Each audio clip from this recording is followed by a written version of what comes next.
આજરોજ સર્વ સમાજ હરિયાણા દ્વારા બારડોલી વિધાનસભા મત વિસ્તારમાં કડોદરા નગરપાલિકા ખાતે કચ્છ કડવા પાટીદાર સમાજની વાડીમાં બ્લડ ડોનેશનનો કાર્યક્રમ થઈ રહ્યો છે.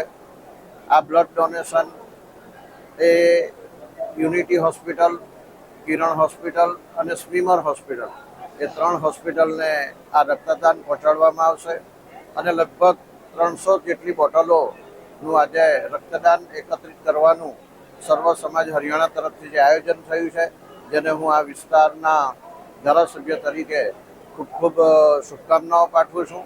સાથે જ આવતીકાલે ડૉક્ટર બાબા સાહેબ આંબેડકરનો જન્મ દિવસ પણ છે અને તેના અગાઉના દિવસે આ સર્વ સમાજ હરિયાણા તરફથી આ કડોદરા ખાતે જે રક્તદાન શિબિરનું આયોજન કરવામાં આવ્યું છે, એ ખરેખર समग्र समाज ने હું ખૂબ ખૂબ અભિનંદન પાઠવું છું. आज 13/4/25 को हरियाणा सर्व समाज की तरफ से ब्लड डोनेशन कैंप का एक आयोजन किया है कच्छ कड़वादार पाटीदार वाड़ी वडोदरा के अंदर. इसमें हम लोगों ने 350 यूनिट का टारगेट लिया हुआ है. इसमें समीमर हॉस्पिटल, किरण हॉस्पिटल और यूनिटी हॉस्पिटल 3 टीम आई हुई है.